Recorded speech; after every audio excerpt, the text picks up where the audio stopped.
오는 4월 7일 치러지는 서울시장 보궐선거가 2주 앞으로 다가왔습니다. 야권 단일 후보로 국민의힘 오세훈 후보가 선출되면서 서울시장 보궐선거에 여야 대진표가 완성됐습니다. 은평의 한 편의점 주인이 기지를 발휘해 보이스피싱 피해를 막았습니다. 편의점 주인의 발빠른 대처가 없었다면 60대 여성은 수천만 원을 도난당할 뻔했습니다. 우리 동네 히어로에서 만나보겠습니다.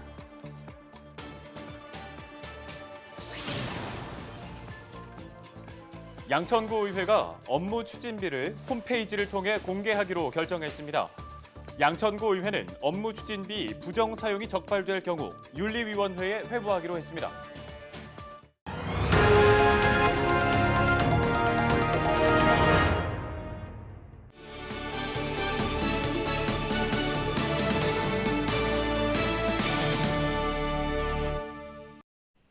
여러분 안녕하십니까? 헬로우 TV 뉴스입니다. 4월 7일 서울시장 보궐선거에 보수 야권 단일 후보로 오세훈 국민의힘 후보가 확정됐습니다. 지난주 민주당 박영선 후보에 이어 오늘은 국민의힘 오세훈 후보의 우리 지역 공약을 살펴보겠습니다. 심다혜 기자가 보도합니다. 오세훈 후보는 신속한 주택 공급을 약속했습니다. 총 36만 호의 주택을 5년 안에 공급하겠다는 계획입니다. 이 중 절반 이상이 재건축과 재개발 사업을 통한 건데 오 후보는 특히 민간 재건축 활성화를 강조했습니다. 일본 목공을 비롯해서 상계동과 같이 안전진단이 문제가 되고 있는 부분들, 그다음에 이것저것 다 통과했는데 또 지구단위 계획 때문에 또 핑계를 대고 안 해주는 데가 또 있습니다. 제가 만약에 서울시에 들어가게 되면 이 점에 대해서는 서울시 차원에서 할 수 있는 건 바로 풀겠습니다. 오세훈 후보의 서울 서부권 도시개발 공약입니다. 서서울 호수공원에 국립자연사박물관을, 신월IC 부근에는 스타트업 기업들을 유치하겠다는 목표입니다. 지지부진한 신분당선 서북부 연장 사업을 추진하고 서울혁신파크는 기존 서울시립대 캠퍼스 조성 계획에 더해 경제문화타운으로 확장하겠다는 계획입니다.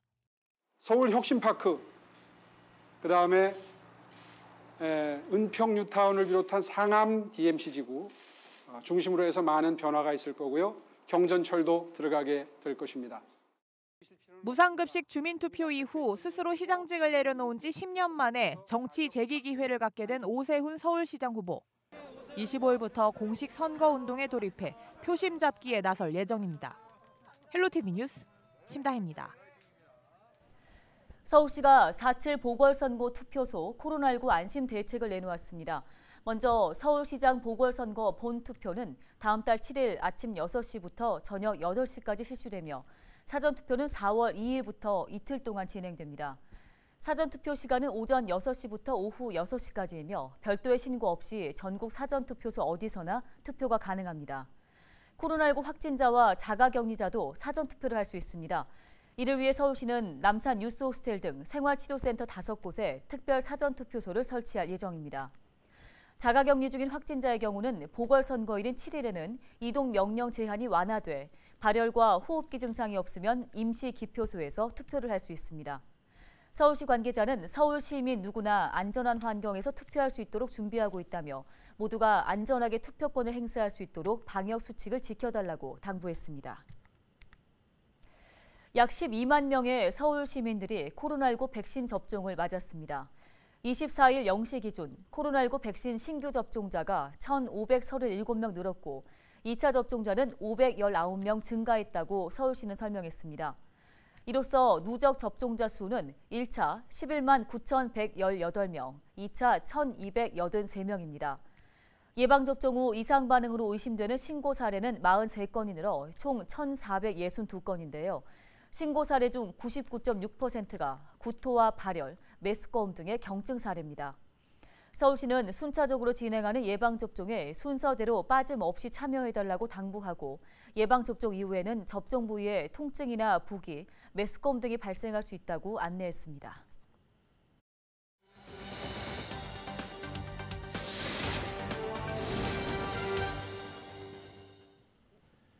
다음 소식입니다. 가족이나 지인을 사칭해 기프트 카드를 사게 하거나 계좌번호 입력을 유도해 돈을 빼가는 보이스피싱 범죄가 끊이지 않고 있습니다.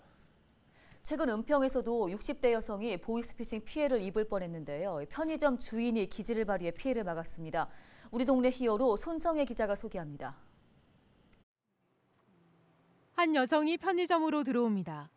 60대 후반의 이 여성, 급한 듯 점원에게 핸드폰 문자를 보여주면서 기프트 카드를 주문합니다. 딸이 문자로 기프트 카드를 사서 사진을 찍어 보내달라고 했다는 겁니다. 옆에 있던 편의점 주인 윤영신 씨는 보이스피싱을 의심했습니다. 할머니가 구글 카드를 15만 원짜리 2장을 사러 오셨어요. 그래갖고 메시지를 보니까 할머니가 사실 만한 후폭은 아니잖아요. 윤 씨는 문자를 보낸 사람이 딸이 맞는지 확인해 보자고 할머니를 설득했습니다. 할머니 속눈샘 치고 전화 한번 해보시자고 여러 번 설득했더니 할머니가 번호를 알려주시더라고요. 따님이 전화를 받으시는데 그런 적 없다고 말씀을 하시더라고요. 윤 씨는 할머니와 함께 경찰을 찾아갔고 경찰은 할머니의 은행 계좌와 카드를 지급 정지시켰습니다. 할머니는 편의점에 오기 전 문자로 온 링크를 통해 은행 계좌와 카드 번호, 비밀번호까지 입력한 상황. 계좌 통장에 6,800만 원 상당이 있었습니다. 그 보이스피싱 관계자들이 그거를 인출해가려고 만약 업주가 이상하게 생각하지 않았다, 만약 신고를 하지 않았다면은 분명히 그분은 아마 피해를 당했을 거라 이렇게. 경찰은 보이스피싱 범죄 피해를 막은 윤 씨에게 감사장을 전달했습니다. 손님의 행동에서 이상한 점을 감지했고 이를 그냥 지나치지 않은 편의점 주인. 그게 나일 거라는 생각은 대부분 안 하잖아요. 남 일이라 생각하는데 사건 내용이 너무 똑같으니까 일단은 확인해보고 잠깐만 생각 기울이면 예방할 수 있는데. 경찰은 가족이라도 문자 등으로 돈이나 기프트 카드를 요구하는 연락을 받으면 사실 여부를 확인해야 한다고 당부했습니다. 헬로티비 뉴스 손성혜입니다. 제281회 은평구의회 임시회의가 끝났습니다. 은평구의회는 어제 제2차 본회의를 열고 추경 예산안 등 상임위를 통과한 안건 6건을 모두 가결했습니다. 먼저 구의회를 통과한 은평구 추가 경정 예산은 182억 원입니다. 예산 편성 주요 내용은 코로나19 위기 극복을 위한 일자리 분야 관련 경비 50억 원, 소상공인 지원 자금 10억 원, 코로나19 재난지원금 100억 원 등입니다. 또 신봉교 의원이 대표 발의한 행정정보공개 일부 개정 조례안과 은평구청장이 제출한 폐기물 관리 일부 개정 조례안도 통과됐습니다. 행정정보공개 조례안에는 정보공개 대상 집행기관에 은평구 출자 출연기관을 포함하는 내용이, 폐기물 관리 조례안에는 재활용품 품목 조정에 관한 내용이 담겨 있습니다. 다음 의사 일정인 제282회 임시회는 오는 4월 20일에 개최할 예정입니다.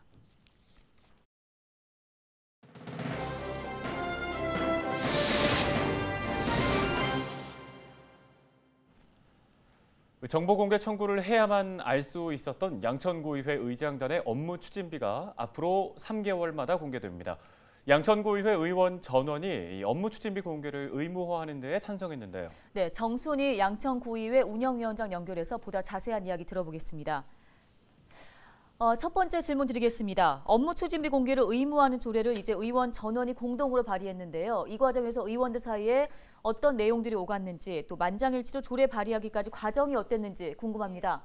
의회 의원 전원이 만장일치로 찬성하여 공동 발의한 것은 서울 25개 자치구뿐만 아니라 전국 최초가 아닐까 싶습니다.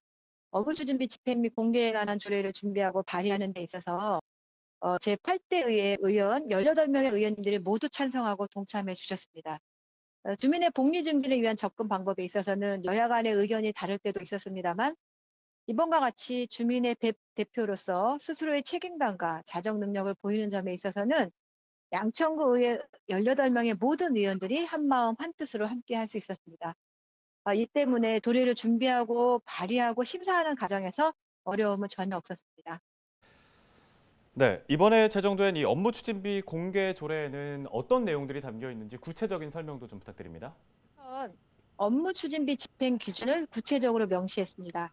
업무 추진비 집행 시 신용카드 사용을 원칙으로 하고 간담회 등 접대비는 풀령에 따라 1인 1회당 4만 원 이하로 정의했습니다. 또한 지출 건별로 서류를 작성하고 관리하도록 하였습니다. 업무 추진비 사용 내용은 지출 건별로 최소 분기마다 양천구 의회 홈페이지를 통해 공개하도록 하였으며 연 1회 이상 업무 추진비 사용 관련 교육을 실시할 수 있게 하였고 주기적으로 업무 추진비 사용 내용을 모니터링할 수 있도록 하였습니다. 마지막으로 조례를 위반한 의원의 경우 윤리특별위원회에 해부하고 환수, 징계 요구 등의 필요 조치를 취하도록 하여 의회의 청렴성과 투명성을 높일 수 있도록 하였습니다. 네, 그동안 업무 추진비가 공개돼야 한다는 의견은 꾸준히 있었습니다. 이렇기 때문에 좀 늦은 감이 없지 않냐는 목소리도 있고요. 한편으로 또 업무 추진비 공개하는 집행부는 이제 매달 공개라는데 구의회는 왜 3개월마다 공개하느냐는 지적도 있는데 이에 대해 어떤 의견이십니까? 우선 업무 추진비 공개 등 의정활동 전반에 대한 우리 지역사회의 높은 관심에 늘 감사드립니다. 다만 조례를 제정하는 것은 단기간 내에 이루어지는 것이 아닙니다. 충분한 준비와 면밀한 검토의 시간이 필요했습니다. 이 때문에 기대하시는 일정을 충족시키지 못한 부분에 대해서 죄송한 말씀 드립니다. 하지만 양천구 의회가 그렇게 많이 늦은 편은 아니라고 생각합니다. 현재 서울시 25개 자치구 중에서 10번째로 업무 추진비 관련 조례를 제정했기 때문입니다. 또한 업무 추진비 공개 주기에 관한 상황은 행정안전부 규칙에 따라 분기별로 집행 내용을 공개하도록 한 것입니다. 이번 조례 제정의 본질은 업무 추진비를 공개할 것인지 아닌지가 문제입니다. 따라서 공개 주기에 관한 상황을 집행부와 단순 비교하는 것은 큰 의미가 없다고 생각합니다. 왜냐하면 양천구 집행부와 양천구 의회는 기관의 특성이 조금 다르고 공무원 수 등 행정 인력의 편차가 있기 때문입니다. 네, 업무 추진비가 투명성 그리고 적정성을 좀 확보를 하려면 조례 제정 이외에는 어떤 노력들이 더 필요하다고 보시나요? 아무래도 업무 추진비의 올바른 사용과 집행에 따른 상황을 의원들이 정확히 알고 있는 것이 중요합니다. 왜냐하면 업무 추진비는 예산상 탄력적 운영을 위한 필요성을 내재하고 있기 때문입니다. 부당 사용을 방지하기 위해서는 업무 추진비 사용 기준이나 정산 방법에 대한 규정을 의원 개개인이 숙지해야 합니다. 따라서 조례에 규정한 것과 같이 연 1회 이상 업무 추진비 사용 관련 교육을 실시하고 업무 추진비 집행이 잘 되고 있는지 주기적인 모니터링이 이루어져야 된다고 생각합니다. 네. 그동안 업무 추진비 집행과 공개와 관련해서 우리 지역사회에서는 잡음이 좀 있었는데요. 이번 조례 통과를 계기로 업무 추진비의 투명한 운용을 기대해 보겠습니다. 지금까지 양천구의회 정순희 의회 운영위원장과 관련 얘기 나눠봤습니다. 다음 소식입니다. 코로나19 대응에 여념이 없는 현재 서울의 모습. 10년 후에는 어떻게 변해 있을까요? 네, 미래 서울이 갖게 될 도시 문제를 예측하고 그에 대비하기 위한 서울시 정책 방향을 논의하는 포럼이 서울시 의회에서 열렸습니다. 정선미 기자가 소식 전해드립니다. 인구 과밀화, 기반 시설의 노후화, 기상 이변과 코로나 같은 재난 등 여러 도시 문제를 맞닥뜨린 지금의 서울. 미래엔 또 어떤 문제에 직면하게 될까? 서울의 미래를 미리 고민하고 사회 변화에 선제적으로 대응하기 위한 자리가 마련됐습니다. 코로나와 같은 신종 감염병 재난과 급변하는 사회 변화에 선제적으로 대응하기 위해서는 미래 도시 문제 대비와 신기술 개발이 더욱 중요해지고 있습니다. 서울기술연구원은 그리 멀지 않은 2030년을 이렇게 전망했습니다. 건설과 정보통신 기술이 융복합을 이루고 스마트 시티는 완성 단계에 도달할 것이라는 겁니다. 이동통신망의 약 50% 정도가 초고속 300Mbps 정도의 초고속 그리고 초연결화되어서 도시의 경쟁력과 삶의 질을 향상시킬 수 있는 기반이 마련이 됩니다. 서울시 전체가 하나의 초고속 네트워크로 묶이게 되는 거죠. 기술은 계속 발전하겠지만 서울의 시설물은 62% 정도 노후화가 진행될 것으로 예측됐습니다.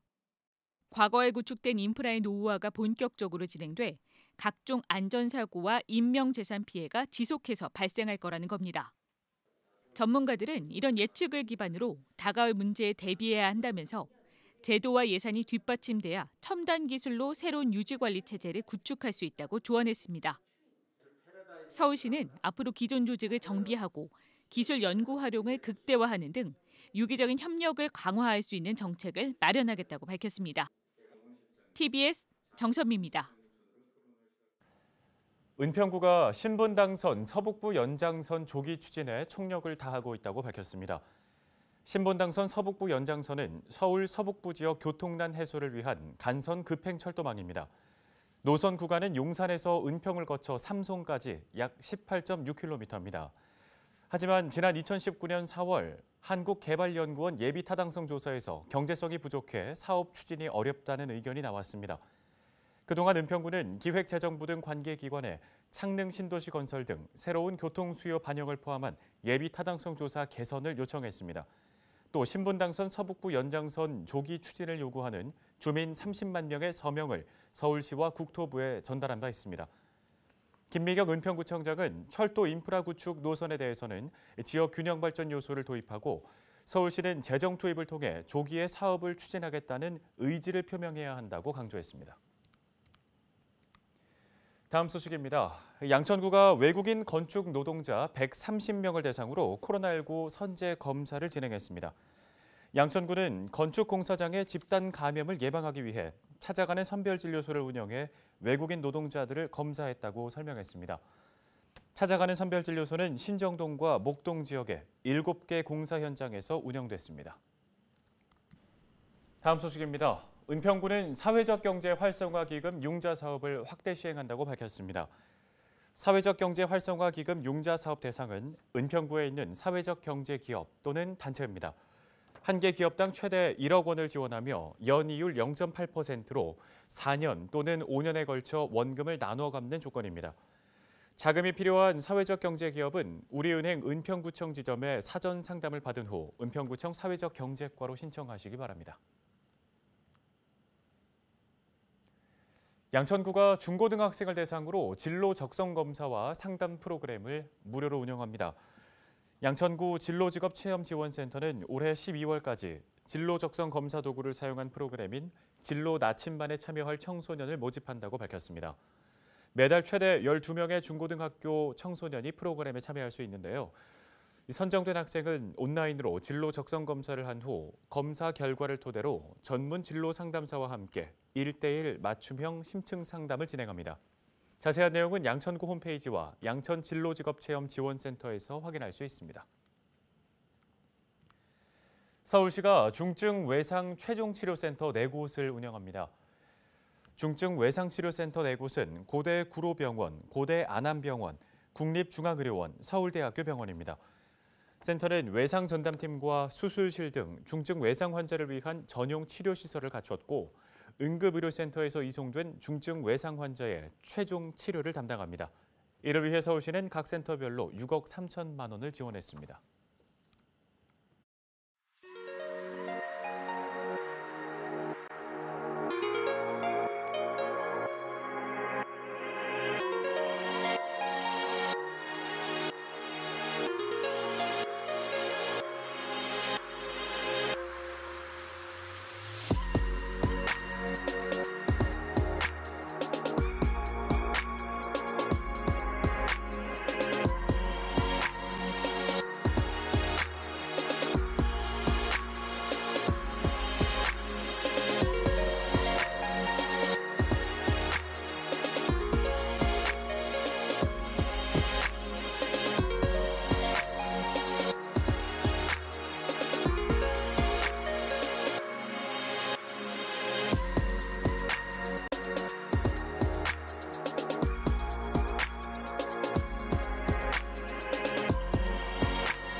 네, 이제 2주가량 남은 4월 7일 서울시장 보궐선거에 후보자 윤곽이 드러났습니다.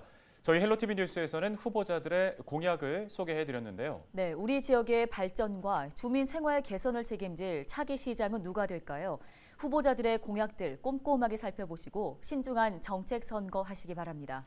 지역 중심 채널 헬로티비 뉴스. 여러분의 이야기가 뉴스가 됩니다.